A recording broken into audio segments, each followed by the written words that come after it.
नमस्कार। आज हम एक ऐसी स्थिति को समझने की कोशिश करेंगे जिसके बारे में कई लोगों ने सुना तो है, लेकिन शायद गहराई से नहीं जानते। और वो है सेरिब्रल पाल्सी। तो सबसे पहले ये समझते हैं कि ये कितनी आम है। अंदाज़ा लगाइए, दुनिया भर में हर 400 बच्चों में से करीब करीब एक बच्चा इससे प्रभावित होता है। जी हाँ, 400 में से एक।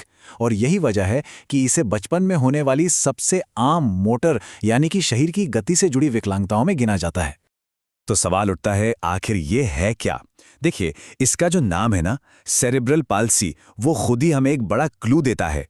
सेरेब्रल इसका मतलब है दिमाग यानी ब्रेन से जुड़ा हुआ, और पाल्सी का मतलब है शरीर की मूवमेंट या गति से जुड़ी कोई दिक्कत। तो बस दोनों को जोड़ दीजिए। दिमाग में हुई किसी प्रॉब्लम की वजह से जब शरीर की मूवमेंट पर असर पड़ता है तो उसे सेरेब्रल पाल्सी कहते हैं। चलिए अब इसमें थोड़ा और गहराई में उतरते हैं।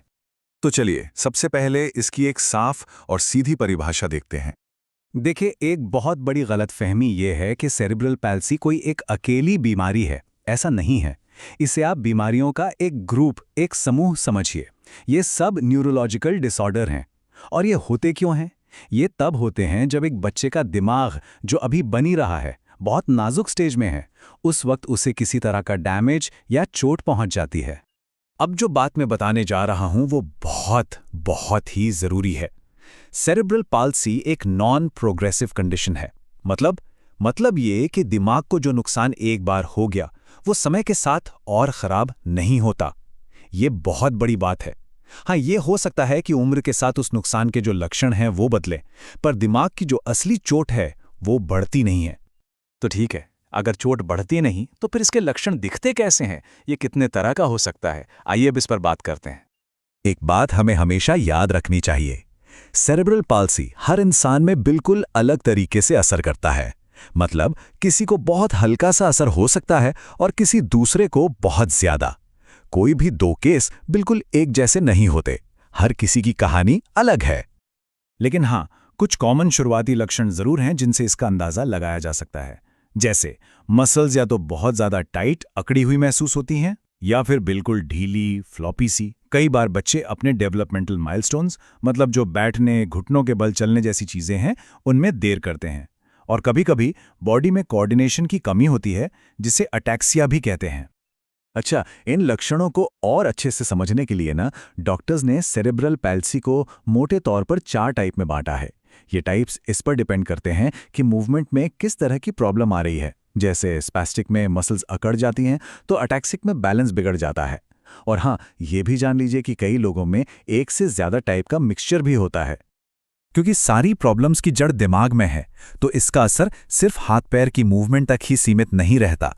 इसके साथ कुछ और दिक्कतें भी जुड़ी हो सकती हैं, जैसे दौरे पड़ना यानी सीजर्स।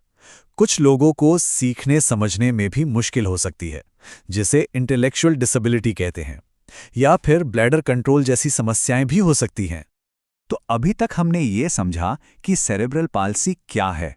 अब आते हैं उस बड़े सवाल पर कि ये आखिर क्यों होता है।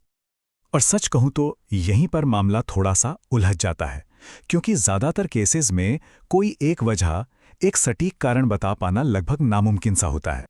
हाँ, पर हमें इतना जरूर पता है कि ये होता दिमाग के डेवलपमेंट में आई किसी रुकावट या डैमेज की वजह से ही है। और ये डैमेज कई वजहों से हो सकता है। हो सकता है प्रेगनेंसी के दौरान माँ को कोई सीरियस इन्फेक्शन हो गया हो, या फिर जन्म के समय बच्चे के दिमाग तक पूरी ऑक्सीजन ना पहुंची हो। तो जो खतरे के फैक्टर्स हैं उन्हें हम 2 हिस्सों में देख सकते हैं। एक वो जो माँ की हेल्थ से जुड़े हैं प्रेगनेंसी के दौरान, और दूसरे वो जो बच्चे की हेल्थ से जुड़े हैं जन्म के बाद। इनके अलावा भी कुछ चीजें हैं जो रिस्क बढ़ा सकती हैं, जैसे कि प्री मैच्योर बर्थ यानी बच्चे का वक्त से पहले पैदा हो जाना, या जन्म के समय वजन बहुत कम होना, और कभी-कभी डिलीवरी के समय होने वाली दिक्कतें भी इसकी वजह बन सकती हैं। तो हमने वजहें और रिस्क फैक्टर्स तो देख लिए। अब चलते हैं सबसे जरूरी हिस्से पर कि इसका मैनेजमेंट कैसे होता है और क्या इसे होने से रोका भी जा सकता है। एक बात बिल्कुल साफ है, सेरेब्रल पॉल्सी का कोई इलाज नहीं है। मतलब दिमाग की उस चोट को रिवर्स नहीं किया जा सकता। लेकिन, और ये लेकिन बहुत ही पावरफुल है, सही सपोर्ट और थेरेपी से जिंदगी की क्वालिटी को इतना बेहतर बनाया जा सकता है कि इंसान अपनी पूरी क्षमता को हासिल कर सके।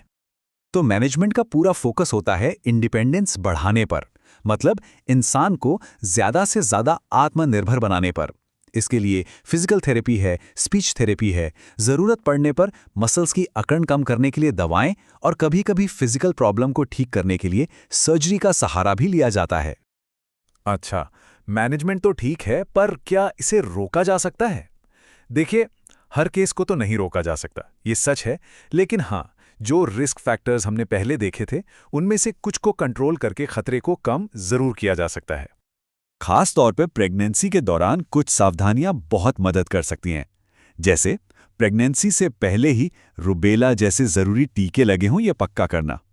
पूरी प्रेगनेंसी के दौरान अच्छी डाइट लेना और रेगुलर डॉक्टर के पास चेकअप के लिए जाना। और हाँ, शराब, सिगरेट जैसी चीज़ों से तो बिल्कुल दूर रहना। और आखिर में एक सवाल पर सोचते हैं। हम सब जानते हैं कि बचपन में दिमाग किसी गीली मिट्टी की तरह होता है, बहुत लचीला, कुछ भी सीखने को तैयार। तो जरा सोचिए, अगर इस कंडीशन की पहचान जितनी जल्दी हो सके कर ली जाए और सही सपोर्ट, सही थेरेपी बिल्कुल शुरू से ही मिल जाए, तो एक इंसान के अंदर छिपी हुई कितनी सारी संभावनाओं को बाहर लाया जा सकता है ना?